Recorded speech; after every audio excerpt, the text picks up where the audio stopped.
Now, let us look at our translation right now. So, chapter 13, verse 1.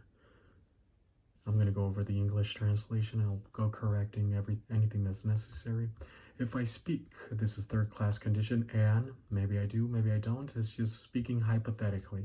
If I speak in the tongues of men, anthropon, and here's the hyperbole, and of angels, but do not have love, I am a resounding gong or brass grinding against each other that the vendors used to use to catch attention of the people, potential customers.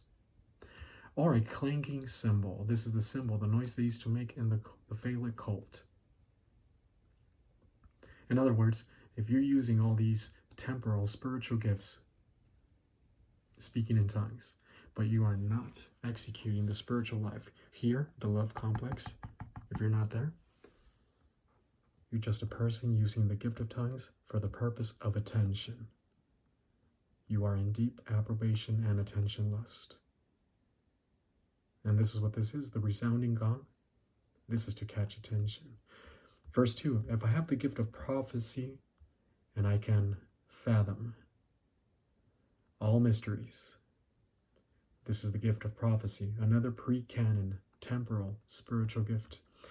And all knowledge, this is the gift of knowledge, another pre-canon, temporal, spiritual gift. And here's another one. And if I have faith, another pre-canon, temporal, spiritual gift that can move mountains, here's the hyperbole. Yes, it was a marvelous spiritual gift, very ostentatious, used to do many great things, but here's a hyperbole. But do not have love. So if you have all these things, but you do not have love, meaning if you're not advancing to spiritual, to gate 5, which is spiritual self-esteem, personal love for God the Father. Gate 6, spiritual autonomy, impersonal love for all mankind. This is where you use the problem-solving device number 7 and problem-solving device number 8. Remember, these are stages. This is your spiritual growth. This is your spiritual status.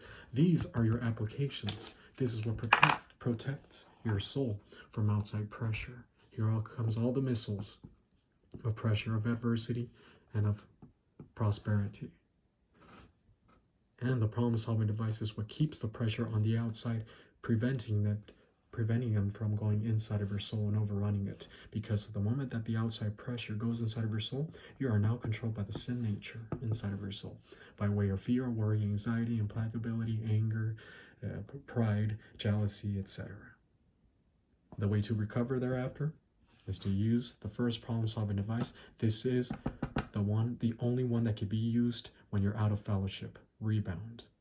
Once you use it, you rebound, you resume your spiritual life. You're back in the system. You're not inside of the inside of a cosmic system anymore. You get back into the power sphere.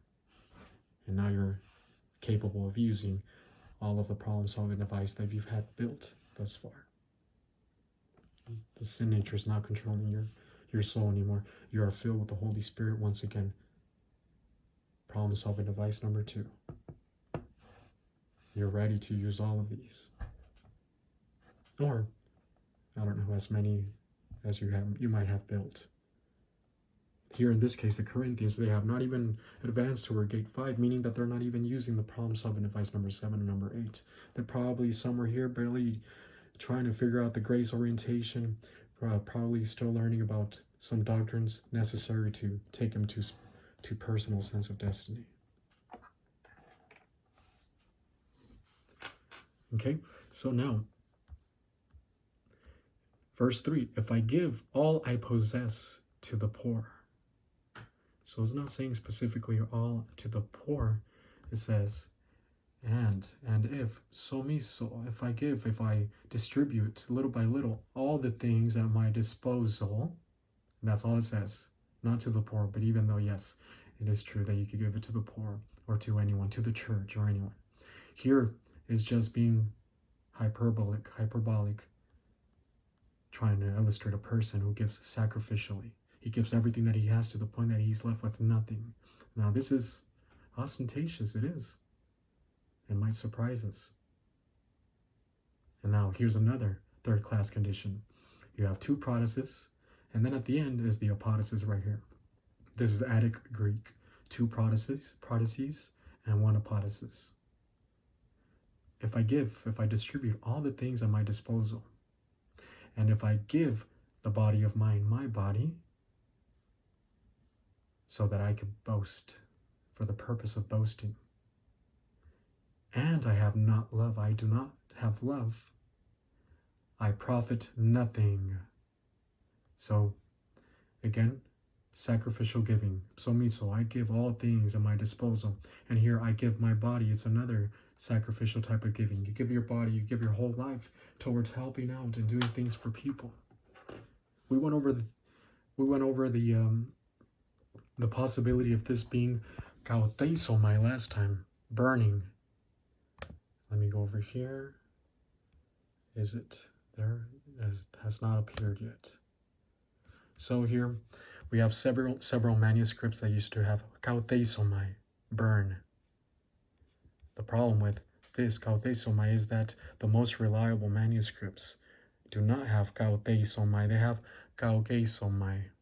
Kaoteisomai is burn. Kaogeisomai is to boast. Let me look at this really quick. This is kind of what it looks like. Here's one of our best manuscripts, which is the Vaticanus, and here it is. Where am I at? Velomai. Oh, here it is. Kau He. These are in majuscules, so that's why it's hard to tell. They're capitals. Kau He So Mai. And this is the way we find out many times whether what the original manuscripts say. These are the most reliable ones. This is one of them. Okay. Well, let's go back to it. That solves the thing. The beautiful thing about it is that, well, not the beautiful thing, but it fits so well. Because at that time, the Corinthians used to burn themselves whenever they went out and fornicated. Remember, their cultural life was filled with sex, fornication. They fornicated just as much as they breathed, as much as they ate. It was so normal to them. But once they became Christians and they began fornicating, they felt that guilt complex. What did they do? Instead of rebounding, many of them started burning their bodies. Now, that is it's an extraordinary thing to do, but it has nothing to do with spiritual life. In ancient Greek culture, you find many people who self-immolated themselves, such as gymnosophists, such as a man named, oh my gosh, Sarmokegos. He burned himself in Athens. He was an Indian man. He received a tomb as recognition, and because people were impressed. Also, in times of Alexander the Great, there was a man named Calanus, and he burned himself in front of Alexander the Great and his army. And now, it is a very extraordinary thing. But unfortunately, they do it for approbation, for attention, for self-glory. And what's the use of it? You burn yourself, yes, you write your names in history, in the history books, but you don't get to enjoy any of it. You die.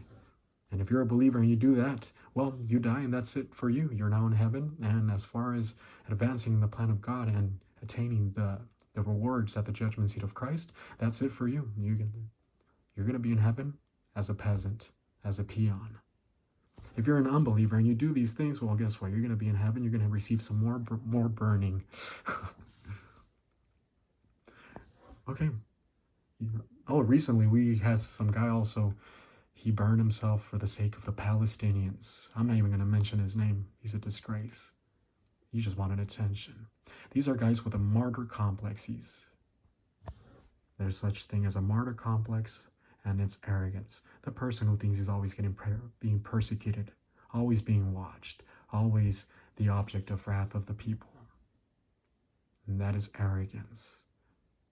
Today, in the United States, we have made a virtue out of self-victimizing oneself. And then you see people going around trying to find something to victimize themselves about. My race, my social status, where I grew up, my upbringing, etc.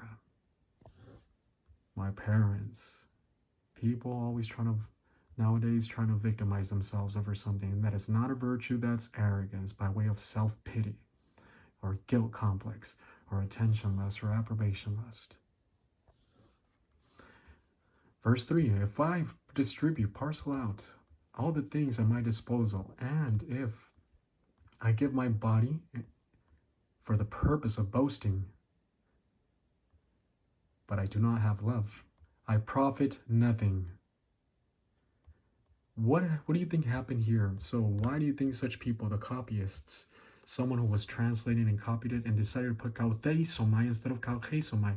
Well, a good theory is, a good hypothesis is that the person who was writing it down, the shoe was fitting on him. He was doing things so that he can boast as well, so he did not like it, and therefore he decided to make that little cute mistake of putting a theta instead of a chi, kautheisomai. And it fits so nicely because people were burning themselves. Okay, now, verse 4, yes.